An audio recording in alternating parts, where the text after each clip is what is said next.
بسم اللہ الرحمن الرحیم۔ السلام علیکم ورحمۃ اللہ وبرکاتہ۔ آج ہم اپنی اردو کی بک میں پیج نمبر 41 اینڈ 50 کریں گے، جس پر ہے پیج نمبر 41 کے اوپر ذو معنی الفاظ۔ یہ آپ اپنی بک میں پہلے بھی کر چکے ہیں، آج آپ اس کو دوبارہ سے سمجھیں گے اور اس کو کاپی کے اندر کریں گے۔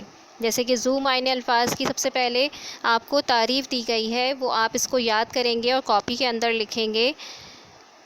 وہ الفاظ جن کے دو مختلف معنی ہوں انہیں ذو معنی الفاظ کہا جاتا ہے۔ اردو میں کچھ ایسے ذو معنی الفاظ ہوتے ہیں جو ایک معنی میں مؤنث اور دوسرے معنی میں مذکر ہیں۔ آپ اس کو یاد کریں گے، کاپی کے اندر لکھیں گے۔ نیچے آپ کو کچھ الفاظ دیے گئے ہیں اور ان کے معنی بتائے گئے ہیں، یہ آپ اپنی بک میں کر چکے ہیں، لیکن آپ کو کاپی کے اندر یاد کر کے ان کو دوبارہ سے لکھنا ہے۔ نمبر 1 ہے آب، کہتے ہیں چمک، پانی کو۔ نمبر 2 ادا، طرز، ڈھنگ، طرز کہتے ہیں طریقے کو۔ اس کے ایک اور معنی ہے فرض پورا کرنا، فرض یعنی کہ جیسے کہ نماز ادا کرنا، زکوٰۃ ادا کرنا، تو یہ ہو گیا ادا کرنا۔ نمبر 3 آرا، رائے کی جمع، لکڑی چیرنے کا اوزار۔ بڑھئی کے پاس یہ اوزار ہوتا ہے جس سے لکڑی کو کاٹا جاتا ہے۔ نمبر 4 ہے بار، دفع، بوجھ۔ نمبر 5 بری، وہ سامان جو شادی پر دلہا کی طرف سے دلہن کے ہاں جاتا ہے۔ اس کے ایک اور معنی ہے چھوٹا ہوا، آزاد، بے گناہ۔ نمبر 6 ہے تکرار، بار بار، جھگڑا۔ نمبر 7 ہے شام، دن کا حصہ، ملک کا نام۔ نمبر 8 ہے مغرب، نماز کا نام، سمت۔ سمت کہتے ہیں جیسے کوئی ڈائریکشن، جیسے آپ نے پتہ ہے 4 ڈائریکشنز ہیں، مشرق، مغرب، شمال، جنوب، تو اس میں سے ایک مغرب ہے۔ نمبر 9 ضمیر، کلمے کی قسم، ضمیر یعنی جو کلمے کی اقسام آپ نے پڑھی ہیں اس میں ضمیر بھی آتی ہے، اور ایک اس کے معنی ہیں دل۔ نمبر 10 ہے مار، سزا، سانپ۔ نمبر 11 ہے کان، دھاتوں کے نکلنے کی جگہ، جسم کا ایک حصہ۔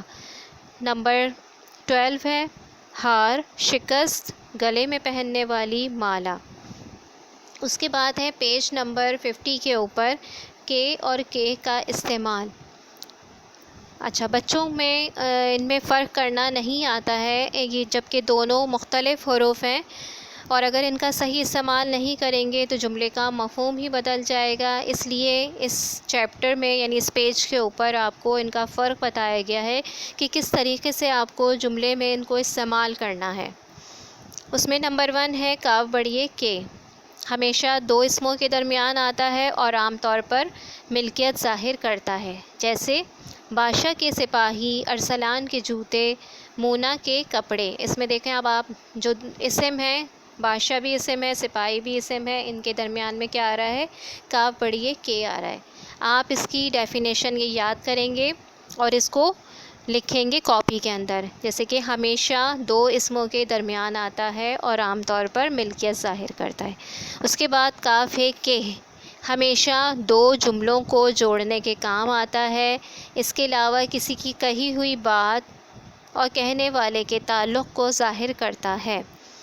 ٹھیک ہے، جیسے کہ فائزہ نے کہا کہ اسماعیل میٹھی پر مضمون لکھنا ہے، وہ اتنا مصروف ہے کہ اسے سر کھجانے کی بھی فرصت نہیں۔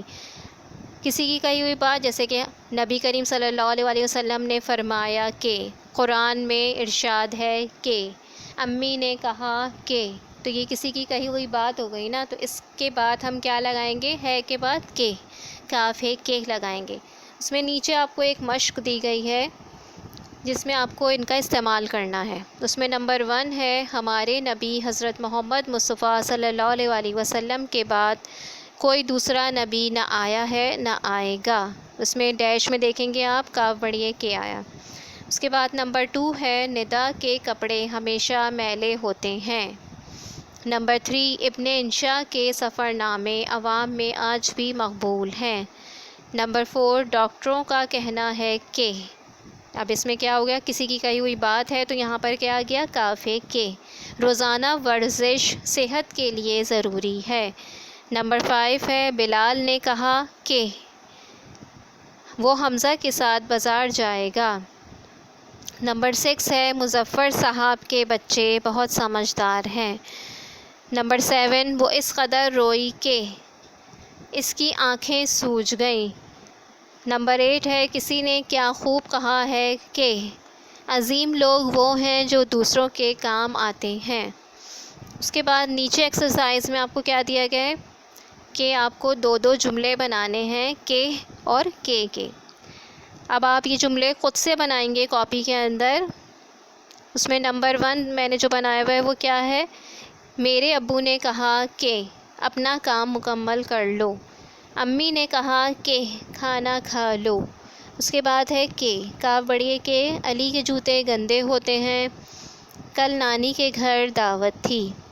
اب آپ کو یہ جملے بنانے ضروری نہیں ہے، اب آپ کو اچھے سے سمجھ آ گیا ہوگا۔ اس کو آپ کاپی میں کریں گے، لکھیں گے، ساری ڈیفینیشنز ان کی یاد کریں گے اور پھر کام سارا کاپی کے اندر کر کے چیک کروائیں گے۔